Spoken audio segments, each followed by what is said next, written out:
Cette actualité vous est présentée en collaboration avec Cryptost Academy. Ayez un temps d'avance sur le marché crypto en rejoignant notre communauté premium. La hausse du Bitcoin serait-elle bloquée par les ventes massives des gros détenteurs de BTC? Malgré les annonces successives au sujet de son adoption institutionnelle, entrepreneuriale et gouvernementale, le Bitcoin reste invariablement bloqué aux alentours des 100 000 $. Serait-ce lié à une discrète, mais persistante liquidation de la part des gros détenteurs de BTC?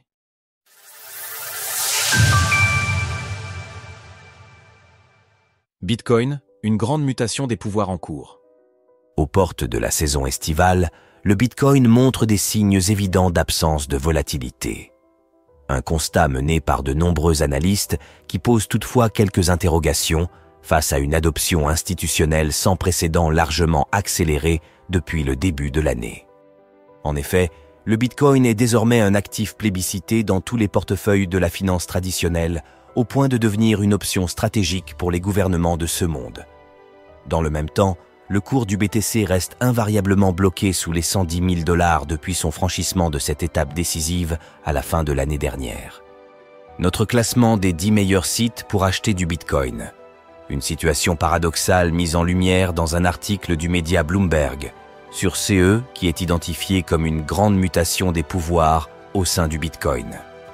Et pour cause, derrière les paillettes médiatiques semble se jouer en silence une revente massive de la part des gros détenteurs de BTC, comme les sociétés minières, les fonds offshore et les portefeuilles anonymes connus sous le nom de baleines.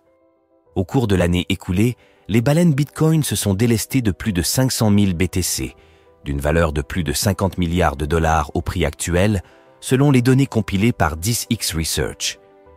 C'est à peu près égal aux entrées nettes des ETF spot aux États-Unis depuis leur approbation. Bloomberg.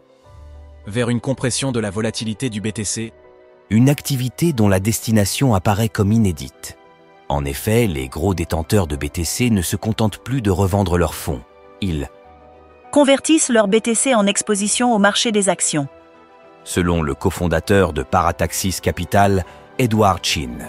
Dans le même temps, les institutions, comme les ETF ou la société Strategy, contrôlent désormais environ un quart, 4-8 millions d'unités, de tous les bitcoins en circulation.